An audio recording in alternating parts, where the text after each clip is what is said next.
and I will use multiple horses to do so with. First horse is 6-year-old Illuminator. He's a Dutch gelding who is schooling 3rd level.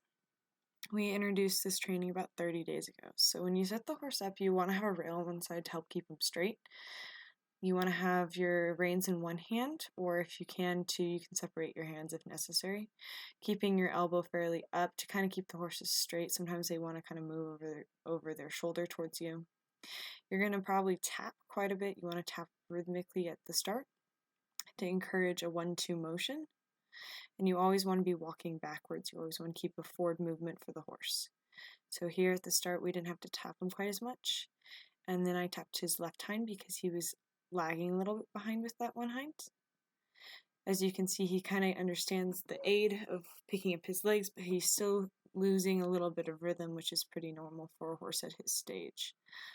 He's not really built to Piaffe super well. He's a little straight behind, and he uses his hind end to sit nicely for a horse who's built the way he is. And so what we're looking for him at his stage at 6 years old is to sit, to find that 1-2 motion just for 1 or 2 or 3 strides. We don't do this a whole lot with him. We do it for a couple minutes, a couple days a week, just to kind of encourage a positive reaction. As you can see, he sits quite nicely in this area, and he is picking up his legs like necessary. Of course, there are ways to improve this in the future. Next horse is also a 6-year-old who's schooling 3rd level, will be showing 2nd this year. He has a very different biomechanics to this movement. We set him up the same way. He's a little bit lazier, I feel, to the whip. He's a little slow in the hind leg. He sits very nicely, he brings the hind leg under very nicely, but he almost gets a little hoppy behind. So we set him up the same. Ideally, these horses will not feel like running over the top of you. You want to have an understanding with your groundwork and with your handling when you're walking backwards that you don't feel like the horse is running over you.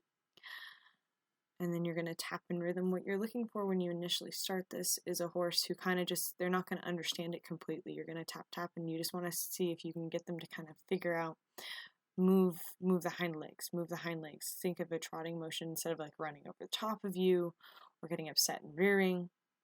It's important. I use sugar cubes or some sort of treats to encourage when they've done had a positive response to it.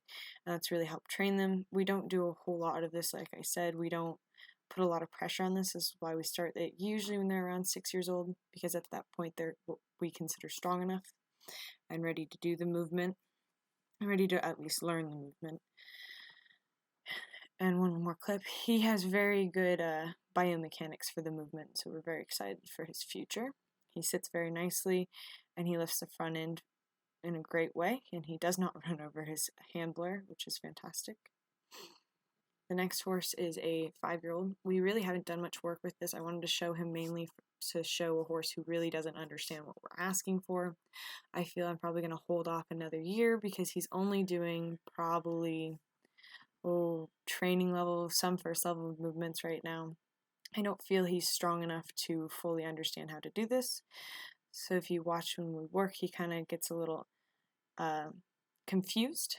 He tends to lift his front end a little bit. We back him up, not for the Piaffe, we back him up simply because he was kind of running over the top of me. He's a very large horse, so it's important that they don't feel the need to run over the top of you. And so that's why we back them up. I'm just looking for kind of a thought of Piaffe here. I'm not really looking for a Piaffe at all at this point with him. I just kind of, like I said, wanted to show a horse who didn't understand it. He's only been worked with this like one other time. And it was a very confused response. He tends to lift a little too much in the front end. He gets a little too much pressure on him, and he doesn't enjoy that. So he's not quite ready, I don't feel, for the movement. Then last horse I'm going to show working on the movement is an 11-year-old who is very good at the Piaffe, I feel. He's had a lot of work with it. So we set up all the horses the same, but we may need different applying of pressure. With him, as you can see, I kind of just held the whip up and I click, and he Piaffes. He understands the movement very well, and he is very happy to get his treat out of it. Piaffe is different for every horse, I feel. Some of them are, like this guy, he's long-backed and he's a little straight in the hind leg, but he finds a very easy rhythm to it, and he really always has. With him, you almost don't even need to hold any pressure in front to keep him from moving forward. He will happily Piaffe pretty much on the spot. And so from there, when they're good at it there, we move it under saddle. We'll usually use a ground person and then a rider on their back as well. Of course, this horse didn't learn it that way. He isn't quite to Grand Prix. He's not Grand Prix shown yet, but we're starting the Grand Prix movements here at Piaffe under saddle. As you can see, we're still moving slightly forward. We still need a little more power in the passage movement and a little more just calmness in the Piaffe, I feel.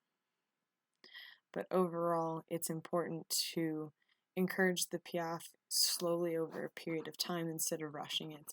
It's important not to rush the movement, to not rush the horse, to understand that they're going to be confused because they don't understand what you're asking, and to reward even their effort for the movement. And that's basically the best thing that you can do when training